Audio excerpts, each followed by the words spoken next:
할렐루야. 사랑과 은혜가 충만하신 예수 그리스도 이름으로 기도합니다. 하나님 감사합니다. 우리 한 주도 우리 주님께서 주신 능력과 새 힘으로 저희들이 지냈습니다. 또한 하나님의 말씀을 사모하며 안식일을 기다렸고 이와 같이 귀한 안식일이 되었을 때에 우리 모두가 주님 앞에 모였습니다. 생명의 성령의 법이 역사하는 이 공간에서 우리 하나님 앞에 우리의 허물과 죄를 다 아뢰고 고백할 때 온전한 그리스도의 은혜가 우리 안에 거함을 저희들 믿습니다. 하나님 이 시간 저에게 귀한 하나님의 말씀을 통해서 깨달음을 주시고 그 깨달음을 통해서 주님 앞에 더욱더 감사와 찬송과 영광을 돌리는 우리들의 삶이 될 수 있게 인도하여 주시옵소서. 우리가 구약시대에 태어났더라면 무수한 재물과 또 무수한 죄를 통해서 참 짐승을 죽여가며 우리가 하나님께 예배를 드렸어야 마땅한데 우리가 예수 그리스도가 오신 이후에 그리스도의 공로 덕분에 온전한 속죄를 이루신 예수 그리스도 덕분에 우리는 그와 같은 범패스러운 제사를 드릴 필요도 없게 되었고 온전히 그리스도 안에서 정죄를 받지 아니하고 그리고 감사와 기쁨을 누릴 수 있는 삶을 살게 되었습니다. 하나님이 이 자유를 주심에 우리 모두 감사한 삶을 살게 하여 주옵소서. 온전히 그리스도 안에 나아가서 예수 그리스도를 바라보며 마지막 우리의 삶이 끝날 때까지 그리스도와 함께 영원토록 함께하기를 주님께서 인도하시고 힘을 주시기만 간절히 원합니다. 하나님 오늘 귀한 안식일을 저에게 주셨습니다. 지금까지 이 세상에 살던 모든 염려와 수고와 고통을 다 내려놓고 온전히 하나님 말씀으로 치유받는 시간이 될 수 있도록 허락하여 주시옵소서. 온전히 우리의 모든 죄를 고백할 때 우리 그리스도의 은혜가 차고 넘쳐서 내 마음에 참된 평안과 기쁨이 넘칠 수 있도록 주님 친히 역사하여 주시옵소서. 예수 외에는 다른 방법이 없고 예수 외에는 우리가 더 추구할 그 법도 없으며 온전히 그리스도를 바라볼 때에 그리스도 안에 있는 성령의 충만함이 우리에게 거하게 되어 온전한 기쁨과 안식을 누릴 수 있음을 깨닫고 주님께 감사하게 하여 주시옵소서. 하나님이 귀한 시간에 주님을 알지 못하거나 또는 알지만 주님 앞에 나오지 못한 우리 사랑하는 성도도 있습니다. 하나님 그 영혼들을 불쌍히 여겨 주시옵소서. 하나님을 알지 못해서 이 세상에서 고통하며 신음하며 사는 그들에게 하나님을 알 수 있는 기회를 허락하여 주시고 우리와 관계된 모든 육적인 가족과 우리의 사랑하는 이웃에게 하나님의 복음이 그들에게 전파되어서 그들이 회개하고 주님 앞에 나와 죄사함을 얻고 자유함을 얻을 수 있도록 주님 은혜 베풀어 주시옵소서. 또한 하나님을 알고 또 주님 앞에 나온 저희들에게도 끊임없는 허물과 죄와 싸우면서도 여전히 죄 속에 머무는 우리들의 연약함을 깨닫게 하여 주시고 온전히 죄와 싸워서 우리 주님을 기쁘시게 하고 또 우리 교회를 섬기는 그 기쁜 마음과 정성을 우리 하나님께 드리는 우리 성도들의 삶이 될 수 있게 하나님 이 시간 축복하여 주시옵소서. 하나님 이 시간 함께하지 못한 모든 믿는 자들과 믿지 않는 모든 자들 위해 하나님의 어미와 그 하나님의 두려움을 깨닫게 해주셔서 우리 이 세상에서 일어나는 많은 일들을 볼 때마다 우리 하나님의 그 두려움을 깨달아서 무릎 꿇게 하시고 그리고 신의 섭리 안에서 모든 것을 순종하고 따라갈 수 있는 그런 삶이 되게 또한 인도해 주시옵소서. 이 세상이 참으로 어둡고 또한 어지러운 세상이 되었습니다. 많은 전쟁과 기근과 그리고 이곳저곳에 일어난 많은 사건 사고를 통해서 너무도 많은 이 세상의 사람들이 고통을 호소하고 있습니다. 하나님 그 가운데 저희들을 선택하셔서 구원의 기쁨을 주신 것은 너무 감사하오나 그러나 하나님을 알지 못하는 가운데 또한 알지만 이런저런 일들을 통해서 고난받고 있는 그런 사람들을 볼 때마다 참으로 안타까운 생각이 앞섭니다. 하나님 그 모든 고난에서 하나님 그들을 기억하여 주시옵소서. 하나님이 없는 인생이야말로 참으로 고통스럽고 어지러운 삶뿐이라는 것을 알게 하시고 온전히 하나님을 깨달아 주님 앞에 나오는 이들이 다 될 수 있도록 주님 은혜 베풀어 주시고 이 세상을 주님의 뜻대로 통치하여 주시옵소서. 오늘 이 시간 주님께 온전한 예배가 되기를 간절히 원하고 주님 홀로 영광 받으시기만을 간절히 기도합니다. 감사하며 예수 그리스도의 이름으로 기도드립니다. 아멘. 아멘.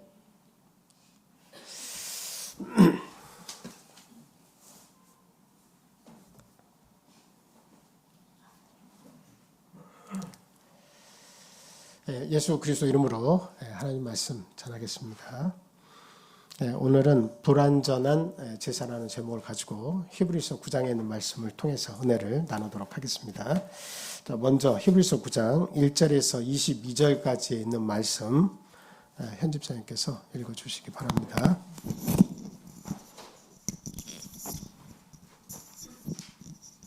첫 언약에도 섬기는 예법과 세상에 속한 성소가 있더라. 예비한 첫 장막이 있고 그 안에 등잔대와 상과 진설병이 있으니 이는 성소라 일컫고 또 둘째 휘장 뒤에 있는 장막을 지성소라 일컫나니 금 향로와 사면을 금으로 싼 언약궤가 있고 그 안에 만나를 담은 금 항아리와 아론의 쌍난 지팡이와 언약의 돌판들이 있고 그 위에 속죄소를 덮는 영광의 그룹들이 있으니 이것들의 가나야는 이제 낱낱이 말할 수 없노라. 이 모든 것을 이같이 예배하였으니 제사장들이 항상 첫 장막에 들어가 섬기는 예식을 행하고 오직 둘째 장막은 대제사장이 홀로 1년에 한 번 들어가되 자기와 백성의 허물을 위하여 드리는 피 없이는 아니하나니 성령이 이로써 보이신 것은 첫 장막이 서 있을 동안에는 성소에 들어가는 길이 아직 나타나지 아니한 것이라. 이 장막은 현재까지의 비유니 이에 따라 드리는 예물과 제사는 섬기는 자를 그 양심상 온전하게 할 수 없나니 이런 것은 먹고 마시는 것과 여러 가지 씻는 것과 함께 육체의 예법일 뿐이며 개혁할 때까지 맡겨둔 것이니라.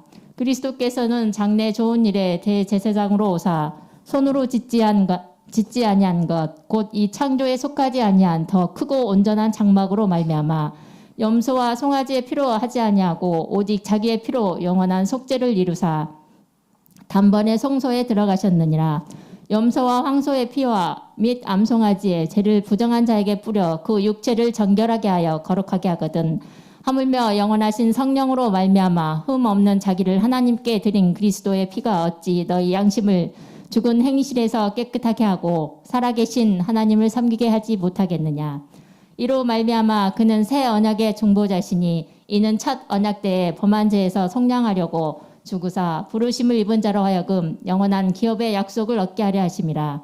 유언은 유언한 자가 죽어야 되나니 유언은 그 사람이 죽은 후에야 유효한즉 유언한 자가 살아있는 동안에는 효력이 없느니라. 이러므로 첫 언약도 피 없이 세운 것이 아니니 모세가 율법대로 모든 계명을 온 백성에게 말한 후에 송아지와 염소의 피 및 물과 붉은 양털과 우슬초를 취하여 그 두루마리와 온 백성에게 뿌리며 이르되 이는 하나님이 너희에게 명하신 언약의 피라 하고 또한 이와 같이 피를 장막과 섬기는 일에 쓰는 모든 그릇에 뿌렸느니라. 율법을 따라 거의 모든 물건이 피로써 정결하게 되나니 피 흘림이 없은즉 사함이 없느니라. 아멘. 저희들이 지금 계속 히브리서를 저희들 공부를 하고 있습니다. 이 히브리서의 저자는 이 히브리서의 말씀을 전달함을 통해서 그 구약의 유대교를 신봉하다가 예수를 믿게 된 자들이 다시 어떤 계기를 통해서 나약한 예수 그리스도, 율법보다도 더 약하고 그리고 율법을 받은 모세보다도 더 중하지가 않고 천사보다도 더 나약하고 그래서 여러 가지 면에서 예수가 나약하다고 생각해서 원래대로 돌아가려고 하는 그 유대교로 회개하려고 하는 자들에게 그것이 아니다.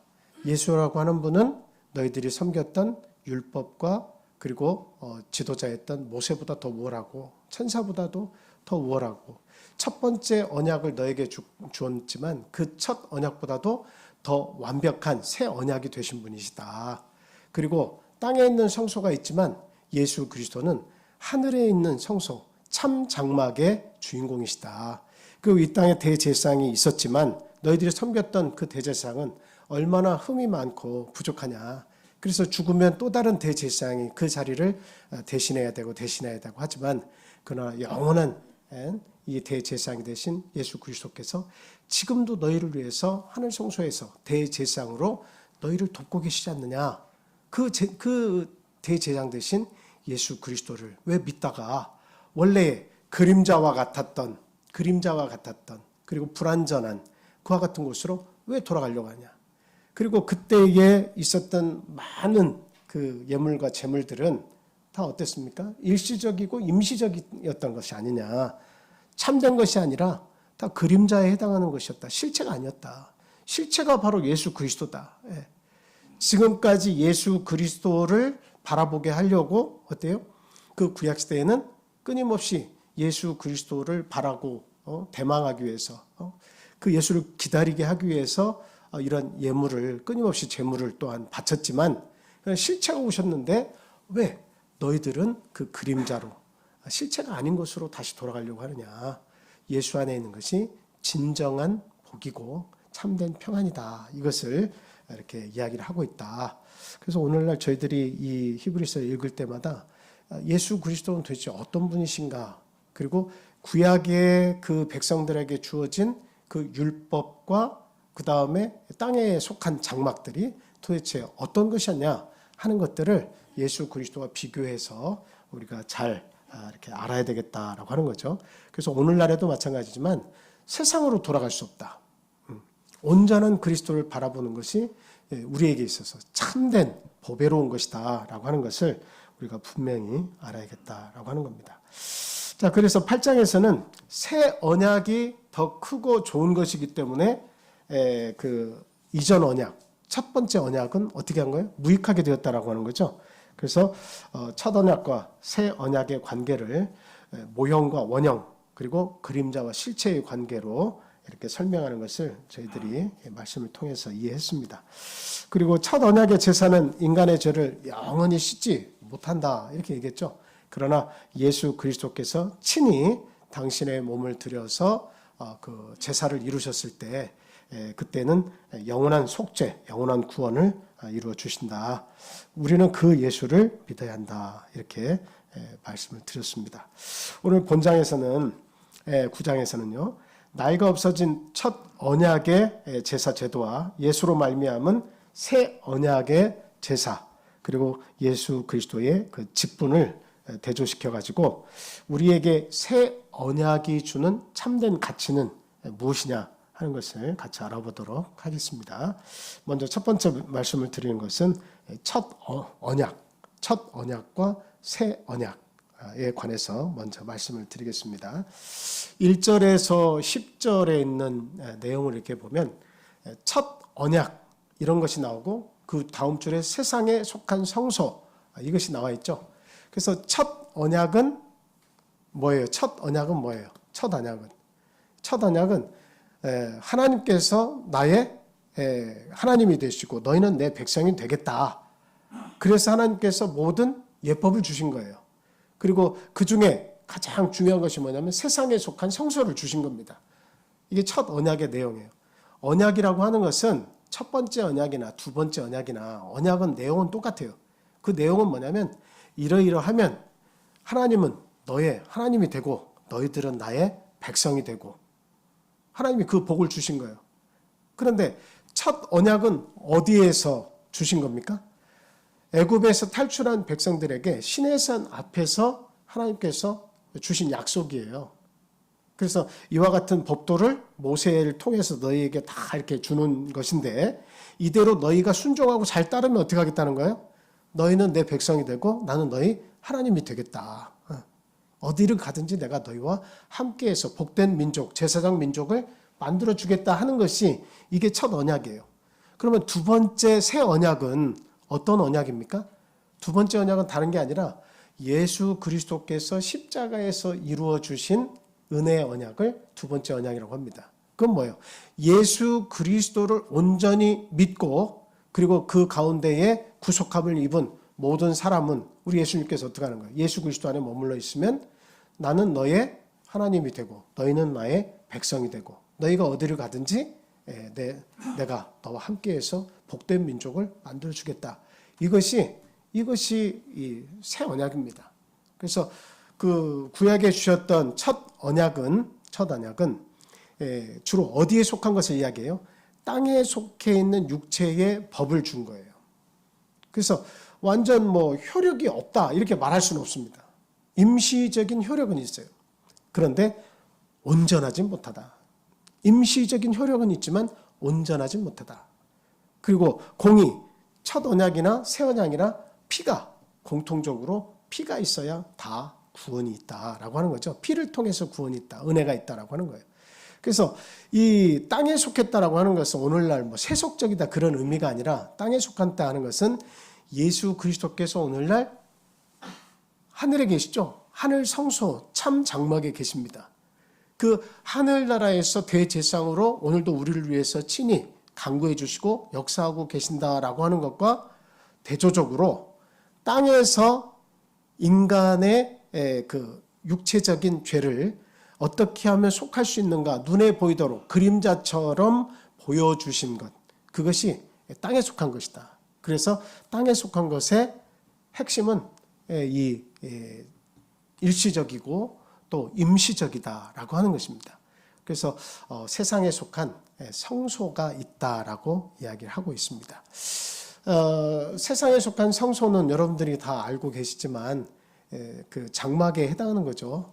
모세가 하나님으로부터 받아서 그 식양을 그대로 하나님께서 불러주신 대로 그대로 이 땅에서 지은 장막을 세상에 속한 성소, 땅에 있는 장막이다 이렇게 말할 수가 있습니다. 그래서 예비한 첫 장막이 있고 하면서 그 다음에 2절부터는 그 설명을, 그 성막에 대한 설명을 이렇게 하고 있습니다. 오늘 간단하게 이 성막에 대해서 저희들이 생각을 잠깐 해보자면, 저희들이 이제 반복적으로 많이 배웠기 때문에 성막은 저희들이 잘 알 거예요. 성막은 성소와 지성소로 이렇게 나누어져 있죠. 가운데는 휘장이 있어요. 그래서 성소로 들어가게 되면 가장 먼저 왼편에 뭐가 있습니까? 성소에 딱 들어가면 왼편에 뭐가 있어요? 뭐가 있죠? 예? 네, 7 촛대가 있죠. 그 촛대가 있어요. 그래서 거기서는 항상 기름을 떨어지지 않게 해서 제사장들이 기름을 계속 공급해서 불이 계속 켜져 있습니다. 그 다음에 정 가운데 오른쪽에, 저 왼쪽부터 해서 오른쪽으로 이렇게 돌아가면 가운데는 뭐가 있습니까?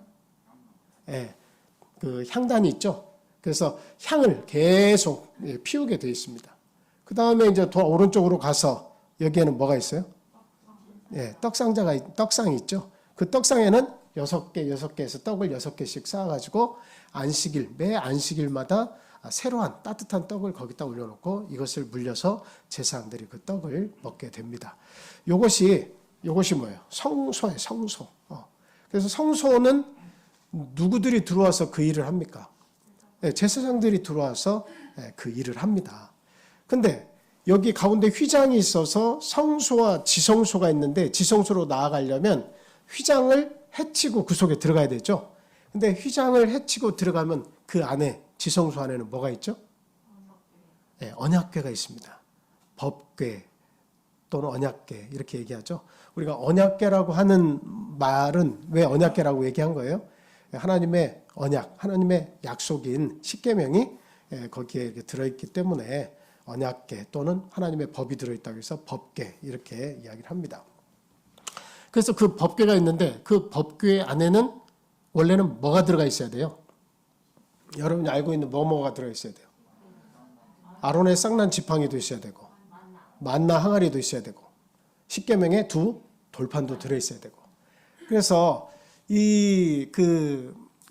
솔로몬 왕 이전 시대까지는 이 3가지가 다 들어있었지만, 솔로몬 이후에는 나중에 성경을 보니까 뭐는 다 없어졌어요?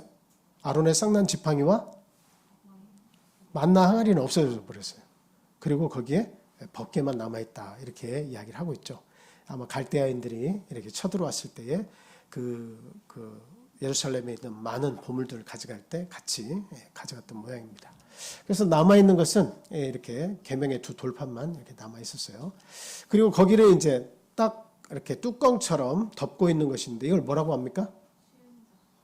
시은좌, 시은소 이렇게 이야기를 하죠. 이것은 위에 그 2 천사의 그룹이 있어가지고 날개가 이렇게 딱 다 있고 그 2 얼굴은 이 뚜껑의 위를 이렇게 보도록 되어 있죠. 이것은 하나님께서 이 법궤 위에 임하신다고 하는 그런 뜻이 있는데, 천사들이 우리 하나님의 말씀을 청종하고 또 하나님을 수호한다라고 하는 그런 의미가 거기에 있습니다. 물론 각가지의 뜻은 다 있지만 가장 중요한 게 뭐냐? 이 대제사장이 1년에 한 차례, 어느 날에? 대속죄일 날에 한 차례 이 뭐를 들고 이 지성소에 들어가죠? 네, 피를 가지고 들어가죠. 근데 처음에 들어갈 때 누구를 위한 죄를 사하려고 먼저 들어가는 거죠? 자기와 자기 가정의 죄를 위해서. 대제사장이 죄가 없는 게 아니죠. 연약하니까. 그 대제사장도 죄가 있죠. 그러니까 자기의 죄를 먼저 사하기 위해서, 백성들의 죄를 사하기 전에 자신이 먼저 하나님 앞에 죽임을 당하지 않기 위해서 피를 가지고 가게 되어 있습니다. 그리고 나서 누구의 죄를 위해서 들어가는 거예요? 백성들의 죄를 위해서 또다시 짐승을 잡아서 그 피를 가지고 이제 그 지성소에 들어가게 되어 있습니다. 그런데 우리들이 알기로 그 제사장이 혹시라도 대제사장이 죽으면 어떻게 해요? 여기에 끈을 이렇게 해가지고 들어가요? 끈을 하고 들어가요? 예? 예, 이제 두 가지 이렇게 저희들이 배워가지고 아는 바가 있는데, 첫째는 대제사장이 혹 일을 하다가 자기의 죄 때문에 실수를 하거나 해서 죽으면 쓰러지면 아무도 모르지 않느냐. 그러니까 끈을 이렇게 허리에 두르고 들어가가지고 나중에 시간이 됐는데도 대제사장이 나오지 않으면 끈을 잡아당겨가지고 시신을 이렇게 이제 잡아당겨서 수습을 한다. 뭐 이렇게 저희들이 과거에는 배우기도 했습니다. 근데 그거는 결코 정답이 아니다 하는 것을 먼저 말씀을 드립니다. 그거는 정답이 아니에요. 그냥 사람들이 어떻게 할까 고민하다가 나온 해답이 그럴 것이다 해서 나온 내용이고 절대 그렇지 않다라고 하는 겁니다. 근데 두 번째 생각은 뭐냐면 이 대제사장의 옷에는 옷술이 달려 있는데 그 치마처럼 길게 세마포 밑에 거기 방울하고 석류 모양의 것하고 이렇게 반복적으로 달려 있어서 움직일 때마다 대제사장이 일을 한다, 우리를 위해서 친히 일을 한다, 딸랑딸랑 소리가 난다. 근데 만약에 들어가서 그 소리가 멈춰서 소리가 나지 않으면 제사장이 혹시나 변을 당한 것이니까 그때 제사장이 죽은 것을 알고 그 다음 논의를 해서 제사장들이 논의를 해서 대제사장의 시신을 수습할 방법을 강구한다.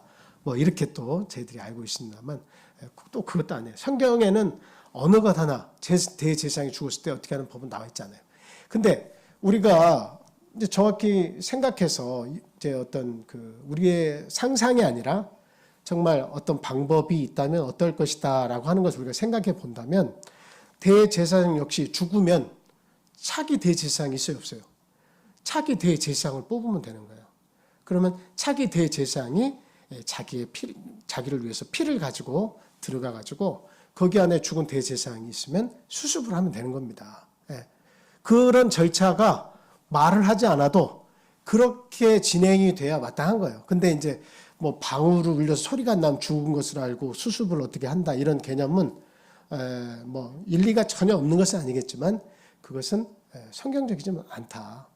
오히려 그 순서에 맞게 다음 대제사장이 선임이 되면 그 대제사장이 피를 가지고 나아가서 하나님께 뿌리고 거기에 있는 대제사장의 시신을 수습해오는 그런 방법이 있다라고 하는 것을 우리가 이렇게 그냥 정답이 있어서가 아니라 이런 뭐라고 그래요? 이게 성경에 그러한 정확한 죽었을 때에 수습하는 방법은 없지만 순서가 그러해서 그럴 수밖에 없다라고 하는 것을 여러분들이 이렇게 아시면 되겠습니다. 줄 잡아 다니거나 방울이 울려서 멈췄을 때 죽은 것이다. 그런 개념은 아니고 이 방울이 계속 울린다고 하는 것은 대제사장이 우리들을 위해서 이 이스라엘 백성들을 위해서 일하고 계신다고 하는 의미는 있습니다. 근데 그것이 멈춰서 죽은 것을 알고 수습한다 그런 개념보다는 다음 제사장 대제사장을 선임해서 얼마든지 그 시신을 수습할 수 있다 이 말씀을 드립니다. 그리고 우리가 조금 이제 잘 모르는 경우가 또 한 가지인데 뭐냐면 이 지성소 안에 대제사장이 1년에 한 차례씩 들어갈 때 피만 가지고 들어갈까요? 또 가지고 들어가는 게 없을까요? 뭐 가지고 들어간다고 하는 거 혹시 들어보신 거 있어요? 레위기 16장에 여기서 지금 찾아보진 않겠습니다만 레위기 16장을 여러분들이 잘 보시면 그 중간에 어떤 말씀이 있냐면 그 성소 안에 정 가운데 뭐가 있다고 했어요? 향단이 있다고 그랬죠. 향을 피우는 곳이 있죠. 근데 거기서 그 대제사장은 향을 피워가지고 그 향을 가지고 들어가야 됩니다. 만약에 지성소 안에 이 향을 가지고 가지 않으면 어떤 일이 벌어질까요? 대제사장이 죽습니다. 대제사장이 죽어요. 그래서 그 향을 이렇게 담아가지고 그 향을 이렇게 피운 것을 가지고 연기를 안에 들어가서 연기를 피워가지고 거기에 있는 법궤를 가리게 돼 있어요. 향으로 가리게 돼 있어요. 향을 가려야 됩니다. 그러니까 영광스러운 것이고 하나님께서 임재하시는 곳인데 나의 모습을 그냥 하나님께 이렇게 드러내면 죽임을 당합니다. 그래서 향을 먼저 들고 가서 향으로 법궤를 가린 다음에 그 다음에 그 피를 그 법궤 그 뚜껑 있죠? 그 시운자에 거기에 피를 발라서 그 하나님께 우리의 그 속죄를 위해서 피를 바르는 그 일을 하게 되어 있습니다. 자, 이것이 대제사장이 1년에 한 차례 자기 자신과 백성들을 위해서 피를 가지고 하나님께 드리는 예배 의식입니다. 그렇기 때문에 저희들이 이 피 없이는 하나님께 예배를 드릴 수가 없다, 제사를 드릴 수 없다 하는 것은 이건 공통적인 거죠. 공통적인 거예요. 그리고 또 한 가지는 뭐냐면 그러면 아예 의미가 없는 것이냐 하는 겁니다. 아예 의미가 없는 것이냐. 아니죠.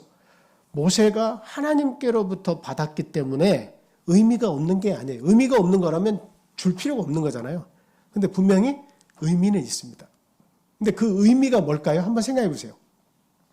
대제사장과 육신에 먹고 마시고 여러 가지 규례들을 주고 그리고 하나님께 제사를 드릴 수 있는 이 법을 주어서 피를 내게 해서 그 염소와 황소의 피를 가지고 와서 그 백성들의 죄를 속하는 그런 예를 드릴 수 있도록 한 이것은 의미가 있다 이 말이에요. 의미가 없다면 하나님께서 왜 주셨겠냐.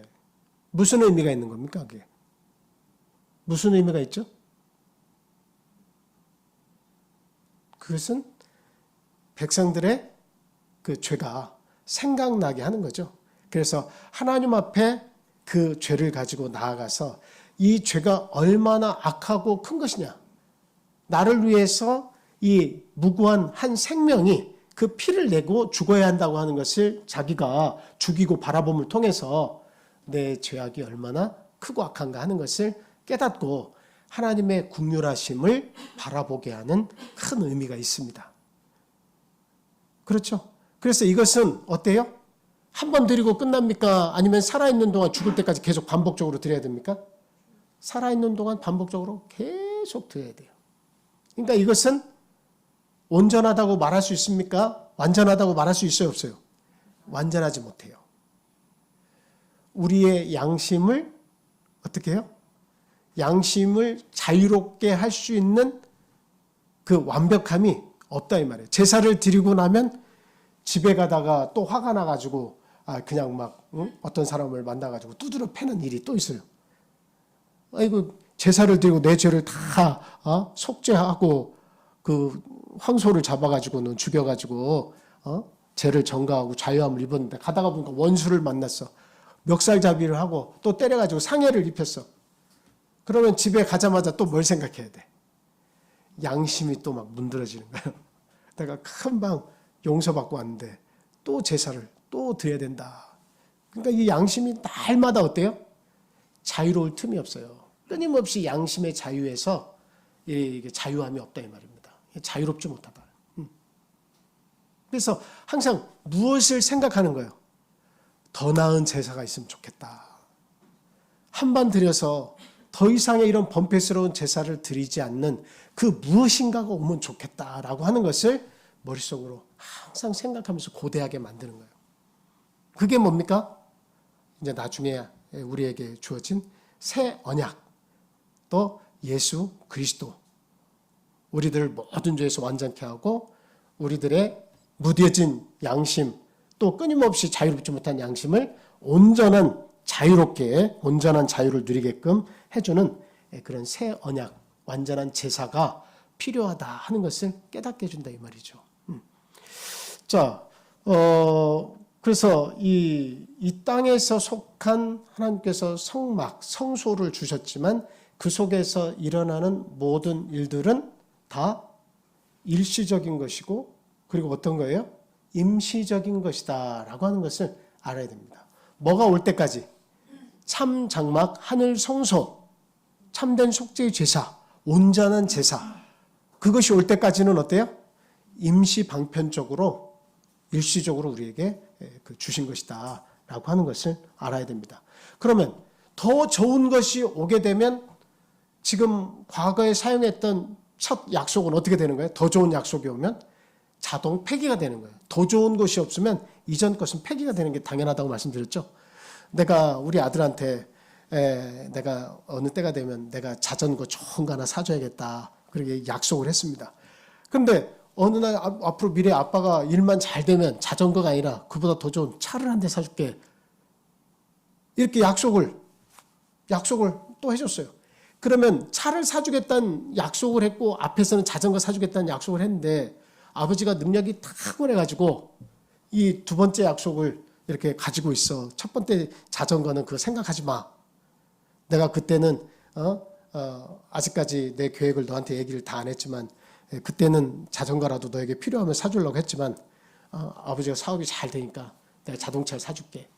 그런데 계속 자전거 사주는 게 나에게 더 유익해 하고 있는 자식이 있다면 그거 어리석은 거죠.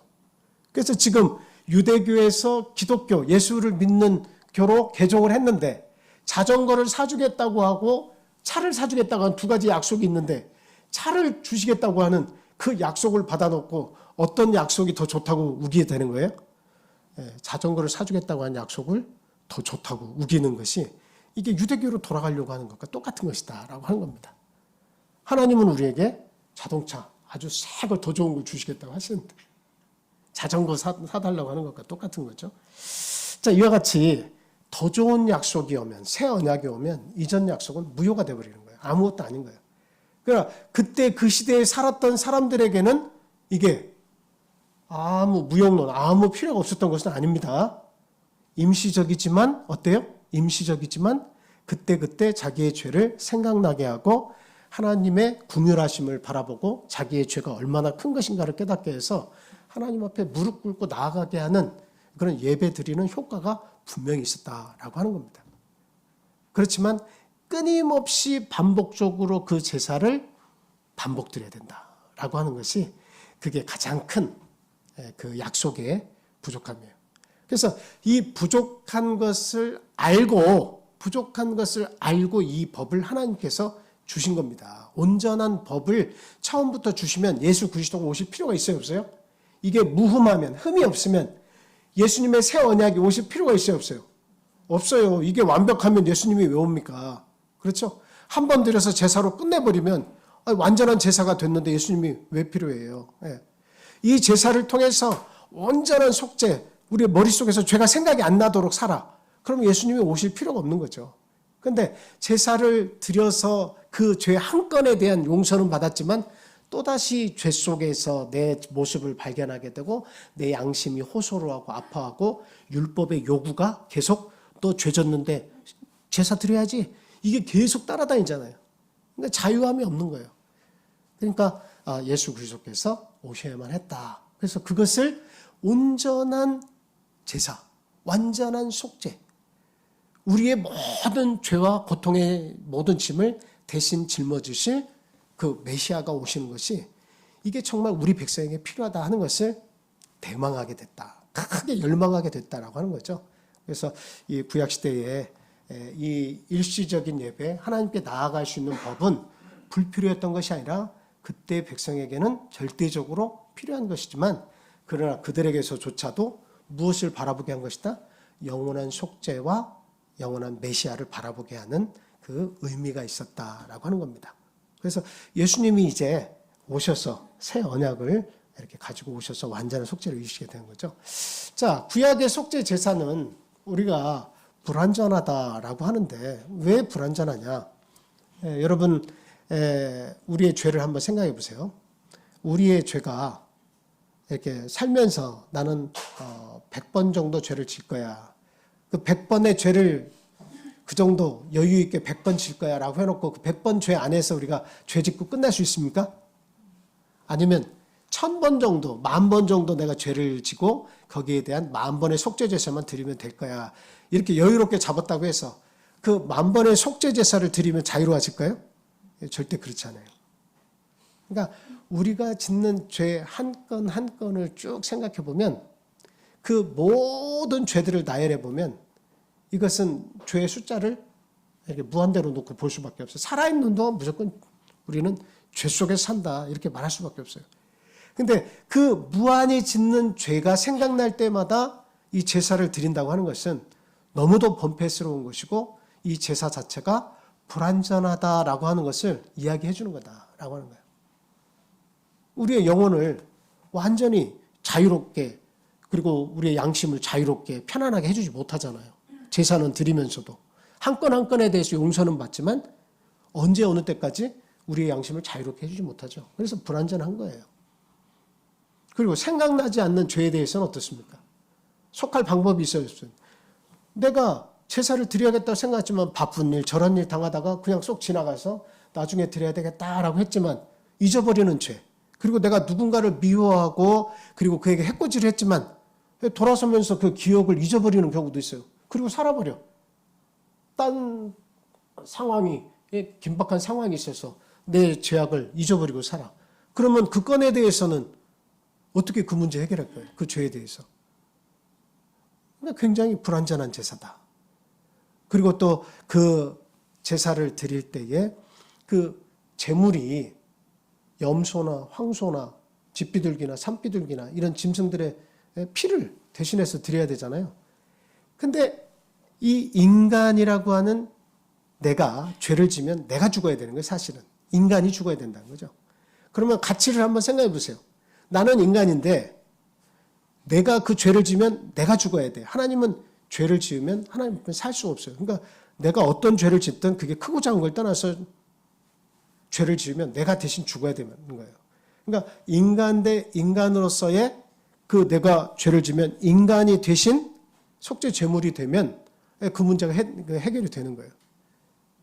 그러면 내가 죄를 짓고 나에 해당하는 인간에 해당하는 한 인간을 제물로 계속 바쳐야 되는데 그 죽어지는 인간은 죄가 없어야 된다 이 말이에요.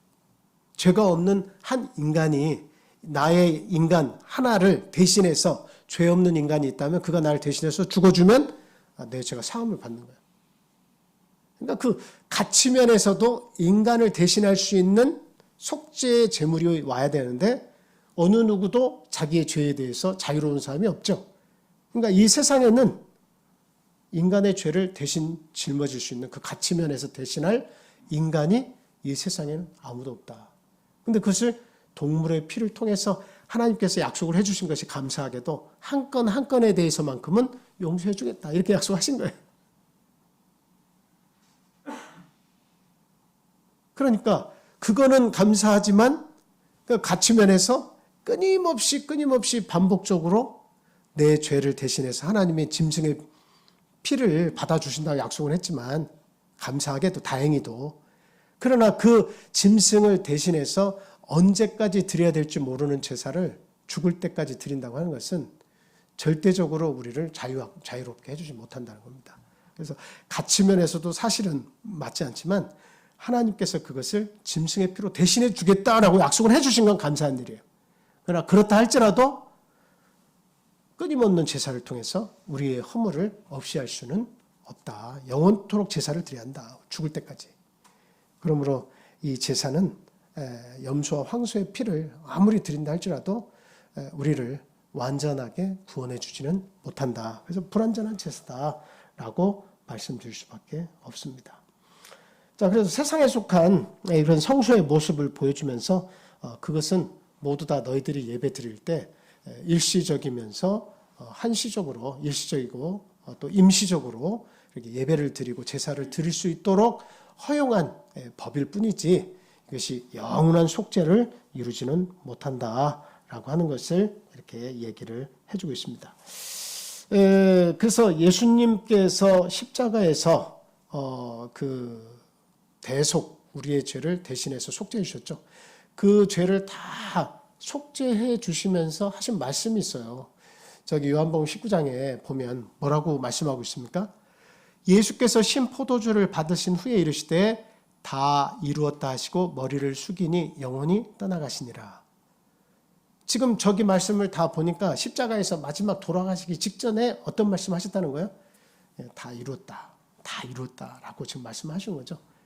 그래서 다 이루었다는 것은 내가 온 인류의 죄를 대신 짊어지고 가는 속죄 양으로서 십자가에서 대신 너희들의 죄를 가지고 죽어주겠다. 이거 이제 다 끝났다. 결과적으로 내가 완전한 속죄 제사를 십자가에서 이루었으니까 이제 나를 믿고 내가 속죄의 양으로 와서 너희를 위해서 죽어주는 것을 믿고 그 십자가의 은총 안에서 머무는 자에게는 정죄함이 없다라고 하는 것이죠. 그래서 예수 그리스도 안에 있는 자들에게는 결코 정죄함이 없느니라. 로마서에서는 그렇게 얘기하고 있습니다. 그래서 정죄함이 없다는 이야기는 뭡니까? 정죄함이 없다는 이야기가 뭐예요?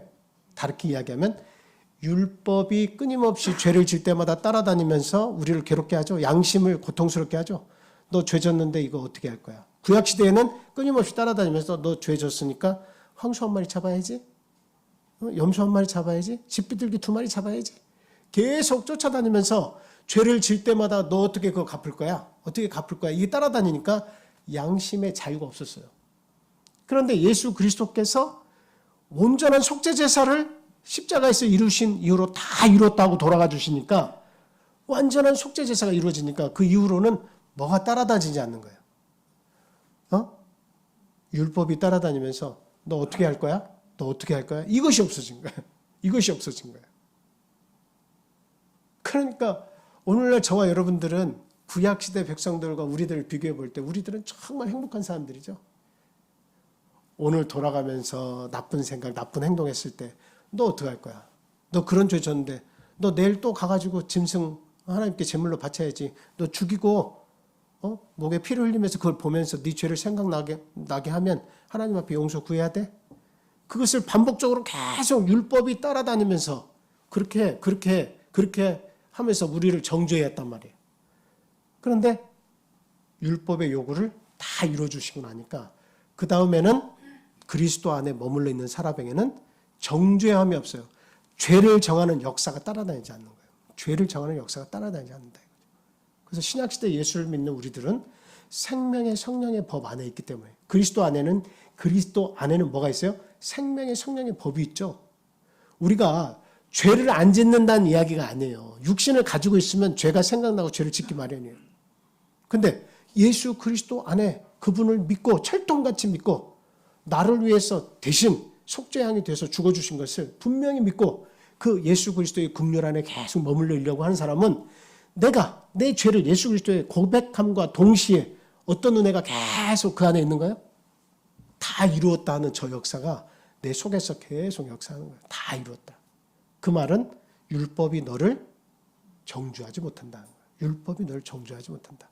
그래서 양심의 자유를 누리면서 사는 거예요. 그래서 내가 죄가 없다는 것이 아니라 죄를 반복해서 짓지만 그리스도 안에 머무르려고 하는 그 은혜 안에 머무르려고 하는 내 삶이 계속 있는 한 그 죄는 점점점 더 줄어들고 하나님의 은혜가 내 속에서 점점 더 증폭되면서 죄는 점점 멀리하면서 죄를 안 짓는 게 아니에요.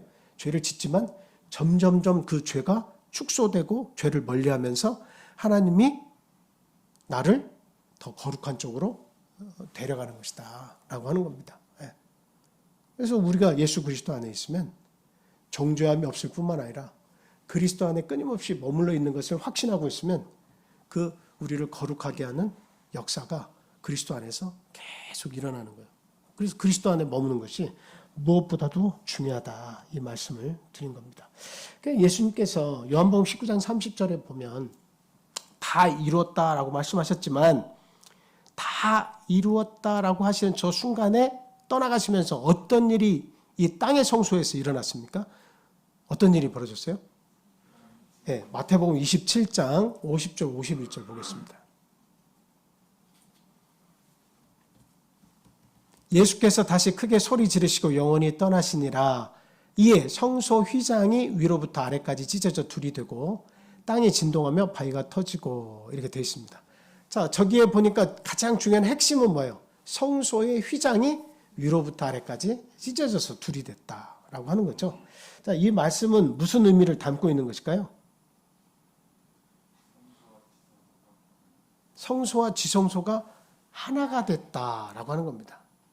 그러면 대제사장이 항상 백성의 죄를 가지고 가서 하나님을 만났어야 되는데, 지성소까지 나가야 되는데, 예수님이 죽어주셔서 제물이 되셔서 죽어주셨죠. 그래서 휘장이 찢어지니까 이 지성소와 성소에 이게 막았던 담이 없어진 거죠. 그러니까 하나가 된 거예요. 이제 뭐가 된 거예요? 성소자 지성소가 돼버린 거예요. 그러니까 제사장들은 어떻게 돼요? 대제사장이 그 일을 해놓으시니까 제사장들은 무조건 하나님을 만날 수가 있는 거예요. 무조건 하나님을 만날 수 있는 거예요. 그래서 베드로 사도는 우리들에 대해서 뭐라고 얘기합니까? 우리를 왕같은 제사장이다. 너희는 왕같은 제사장이다. 이렇게 얘기하잖아요. 그러니까 저와 여러분은 예수 그리스도를 대제사장으로 모시고 있지만 그 대제사장이 이루어 놓으신 일 때문에 우리들은 제사장이 되었고, 제사장이 된 우리들이 죄 때문에 하나님 앞에 나아가지 못할 일이 더 이상 없게 되었다라고 하는 거예요.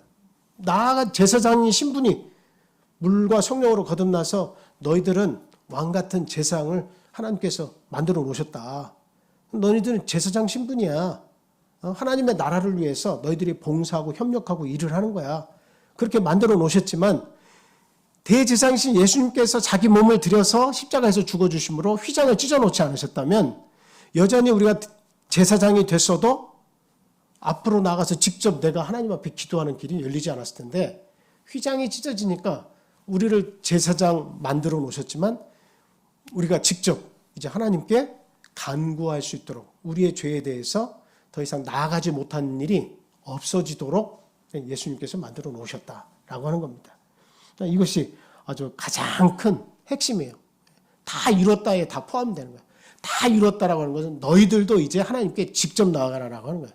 너희들을 제사장 신분 만들어 놨으니까 대제사장은 나 혼자뿐이지만 내가 너희를 위해서 이 길을 열어놓을 테니까 너희들이 마음껏 너희 죄를 위해서 하나님께 고백하고 자백하고 그 앞에 나아가서 무릎 꿇고 그리스도 안에 머물 수 있도록, 하나님의 법 안에 머물 수 있도록 해라. 이 길을 열어놓으셨다라고 하는 겁니다.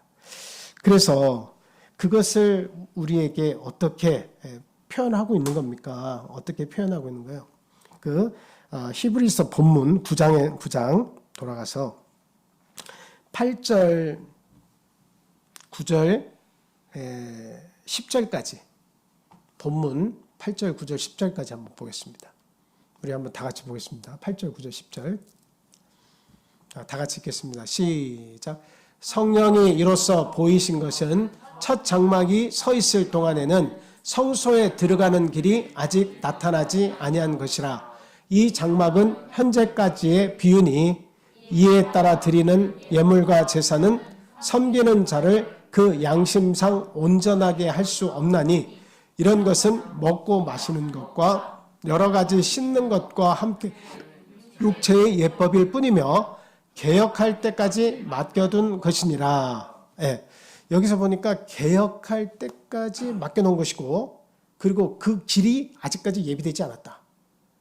근데 그 길이 예비된다라고 하는 것은 뭐예요? 지금 그 길이 아직까지 열리지 않았다는데 그 길이 열렸다라고 하는 것은 무엇을 얘기하냐면 예수님께서 다 이뤘다. 그러면서 성소의 휘장이 찢어져서 그 길이 열렸다. 너희들이 얼마든지 하나님께 나아갈 수 있는 길이 열렸다. 라고 하는 새로운 개혁적인 온전한 법이 올 때까지는 어땠다는 거예요?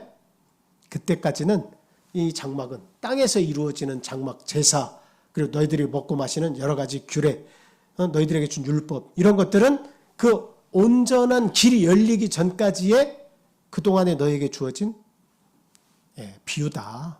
현재까지의 비유다라고 하는 거죠. 그림자다라고 하는 겁니다. 그래서 이 비유에 따라서 드리는 예물과 제사는 섬기는 자를 그 양심상 온전하게 할 수가 없는 것이다.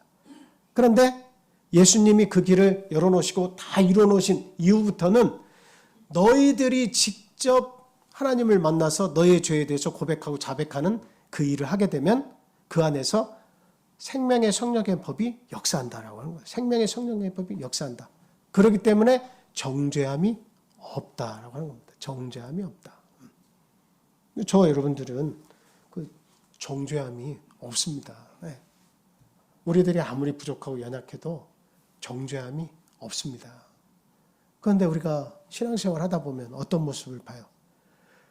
또 다른 죄, 크고 작은 어떤 죄든 그런 죄를 지어서 그 자기의 그 고통을 그 짊어지고 그 내 죄가 아름답지 못한 것이니까 남에게 표현도 못하면서 끊임없이 고통스러워하면서 여기에 앉아가지고 내가 교회 안에 있으면서 이렇게 막 양심상 자유롭지 못하고 고통스럽고 그게 반복되면서 교회 생활을 계속 또 예배를 드리는 거예요. 양심상 온전케 할 수 없는 법은 이전에 이미 땅에 속한 장막에서 끝났는데 땅에 속한 장막에서 땅에 속한 성소에서 이루어지는 일은 양심상 온전케 할 수 없는 것을 우리가 배웠잖아요. 근데 더 큰 약속이 와서 예수 그리스도께서 오셨는데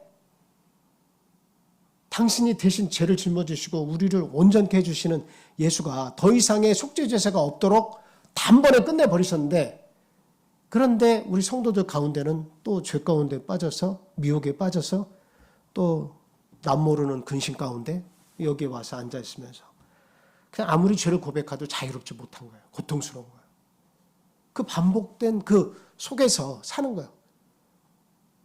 얼마나 참 그 죄의 짐이라는 게 무겁고 고통스럽겠습니까? 그렇죠? 네. 그런데 예수 그리스도가 원하시는 게 뭐예요? 예수 그리스도께서 원하시는 건 뭡니까? 죄를 고백하게 되면, 진정으로 고백하게 되면 어떤 역사함이 있는 거예요. 양심을 자유롭게 하는 그 역사가 있는데, 그런데 그 죄 가운데서 헤어나오지 못하니까 하나님께 대한 열심을 못 품는 거예요. 그 문제가 해결이 안 되니까 내 마음속에 어떤 기쁨과 하나님의 용서와 확신과 그리고 생명의 성령의 법이 내 안에서 끊임없이 역사한다는 걸 깨달아야만, 온전히 깨달아야만 힘이 솟아서 하나님 앞에 열심을 낼 텐데 그 열심을 못 내는 이유는 그 예수 그리스도께서 나를 위해서 대신 십자가에 주셨지만 그러나 과거의 내 죄에 대해서는 그렇게 하셨지만 지금 내가 짓고 내가 해결되지 못했다고 생각하는 그 죄에 또다시 그 죄에 빠져서 내가 지금 살고 있을 때 이 문제에 대해서는 하나님이 해결해 주시지 못한다라고 하는 그런 자기만의 그 학습을 반복적으로 하고 있는 거예요. 그러니까 자유함이 없어. 기쁨이 없어. 죄에 눌려 양심이 이렇게 자꾸 양심 속에 자유함이 없어. 그러니까 절대적으로 하나님 앞에 기쁨으로 나아가지 못하는 거예요. 그러니까 똑같이 신앙생활 하지만 어두움 속에서 사는 것과 똑같아요. 자, 누가복음 15장 30절에서 32절 말씀 보겠습니다. 누가복음 15장 편집자님 읽어주세요. 아버지의 살림을 장녀들과 함께 삼켜버린 이 아들이 돌아오매 이를 위하여 살찐 송아지를 잡으셨나이다. 아버지가 이르되 예 너는 항상 나와 함께 있으니 내 것이 다 내 것이로되 이 내 동생은 죽었다가 살아났으며 내가 잃었다가 얻었기로 우리가 즐거워하고 기뻐하는 것이 마땅하다 하니라. 아멘. 저 말씀을 보시면 아버지의 살림을 창녀들과 함께 삼켜버린 이 아들이 돌아오매 이를 위하여 송아지를 잡으셨다. 아버지가. 큰아들과 작은아들이 아버지와 함께 있다. 이것은 아버지와 큰아들과 둘째 아들이 함께 있다고 하는 것은 이게 천국이에요. 천국. 오늘날의 이게 그 천국의 모형이 교회라고 생각하셔도 좋습니다. 하나님 아버지가 주인이 되시고 거기에 믿는 우리들이 있는데 하나가 아버지가 내 상속받을 분을 나에게 먼저 주세요 하고 받아서 멀리 나가 타국에 나가서 사는데 어디까지 그 죄를 진 거예요? 창녀들과 함께 그 돈을 다 써버린 거예요. 그러니까 큰아들이 볼 때 작은 아들은 어디까지 갔다는 거예요? 죄악의 저 마지막 끝에까지 간 아들이라는 거예요. 그걸 고발하는 거예요, 아버지한테. 근데 그 아들이, 둘째 아들이 돌아왔을 때 아버지는 그를 반겨주면서 그를 목욕도 시키고 그 반지도 끼워줘서 자녀의 아들의 자리를 회복시켜주고, 아들은 돌아오면 뭐 중에 하나가 되겠다고 했습니까? 아버지가 다스리는 일꾼 중에, 품삯을 받는 일꾼 중에 한 명처럼 여김을 내가 받아도 싸다. 나는 그렇게 돼야 돼. 이렇게 하고 돌아왔는데 아버지는 그를 자식의 지위를 회복시켜줬죠. 그러면서 송아지를 잡아가지고 축제를 열어줬다 이 말이에요. 잔치를 열어줬다라고 하는 거죠. 이것은 지금 누가복음 15장은 잃어버린 것에 대한 비유의 말씀이 3가지가 나와요. 양을 잃었다가 찾은 그 양치기, 목자, 그리고 또 잃어버린 드라크마를 다시 찾은 자의 그 기쁨, 뭐 이런 그 잃어버린 것을 찾은 것에 대한 기쁨을 이야기하는 장이 누가복음 15장인데, 이 장에서도 우리가 알 수 있듯이 그 죄의 나락에 깊이 빠졌다 할지라도 내가 살아있는 한 누구에게로 돌아올 때 은혜가 있다는 거죠. 살아있는 한 누구를 기억해야 돼요. 그리스도 예수 안에 들어오면 정죄함이 없어요. 그래서 살아있다고 하는 것이 사실은 은혜예요. 살아있다고 하는 것은 회개할 수 있다고 하는 것과 그 기회가 있다는 것과 똑같은 말씀이에요. 죽으면 회개가 안 되지만 살아있다고 하는 것은 마지막까지 회개할 수 있는 기회가 있다. 근데 가룟 유다 같은 경우는 살아있음에도 불구하고 뭐를 하지 못했어요? 회개하지 못했어요. 뭐 한 거예요? 후회한 거예요. 후회. 그러니까 마지막까지도 후회하지 않고 뭐 했으면 하나님 앞에 나아가서, 예수 그리스도 앞에 나아가서 자기의 죄를 고백하고 어떻게 해요? 회개했으면 예수님은 그를 용서해 줄 수 있다. 그러나 그걸 알지 못한 거죠. 내 죄의 중함 때문에 예수는 나를 용서할 수 없다고 자기가 스스로 판단하고 그냥 후회하면서 자기의 생명을 끊어버린 거죠. 그러니까 우리는 살아있는 동안 마지막까지 어떻게 해야 돼요? 남들은 너 그렇게 살아가지고 용서가 있네 없네, 어떤 말을 들을 수 있을지, 비난을 들을 수 있을지 없을지 모르지만 어쨌든 그 죽음의 골짜기까지 어두운 죄의 구렁텅이에 빠졌어도 어디로 나아가야 된다는 거예요? 아버지의 품으로 돌아와야 된다는 거예요. 예수 그리스도의 품으로 돌아와야 된다는 거예요. 그게 생각나면 그 사람은 사는 거예요. 그러나 죄의 구렁텅이에 빠져서 나에겐 더 이상 소망이 없다고 생각하고 이 죄에 대해서 예수 그리스도의 십자가의 그 죽음이라고 하는 것은 내가 지은 새로운 죄에 대해서는 어떻게 하실 수가 없다라고 판단하면 그냥 육신만 그냥 예배의 장소에 나오는 것이지 하나님 앞에 온전한 예배가 상달되지는 못하는 것이다.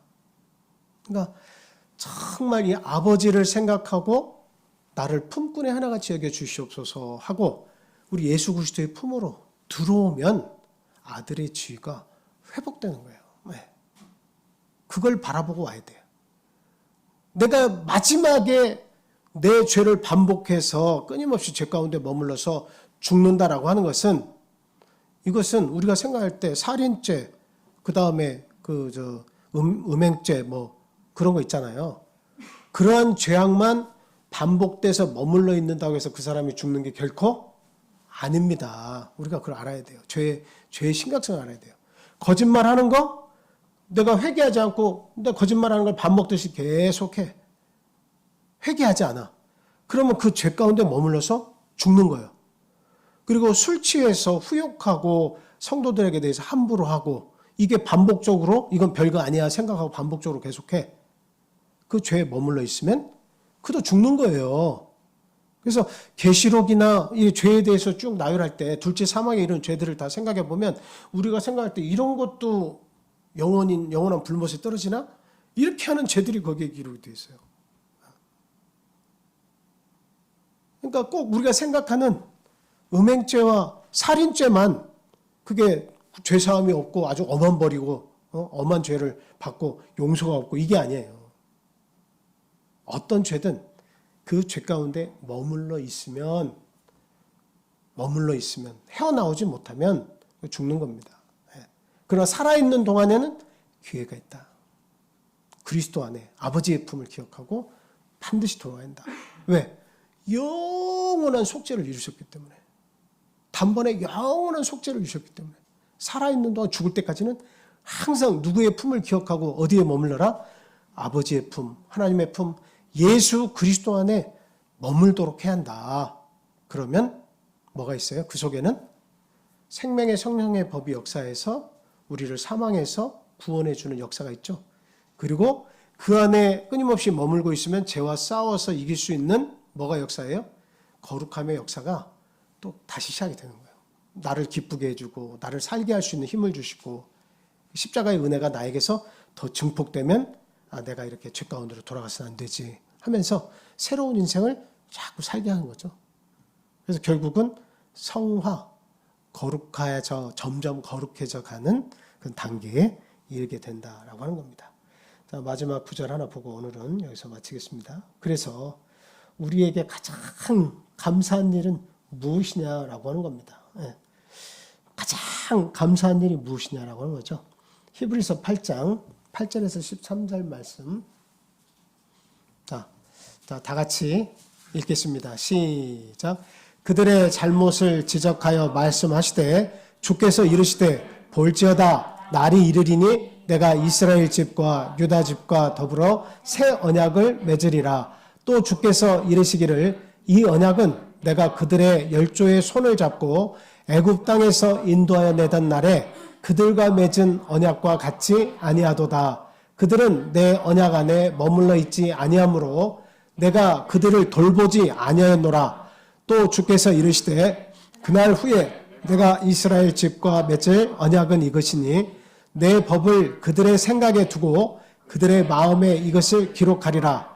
나는 그들에게 하나님이 되고 그들은 내게 백성이 되리라.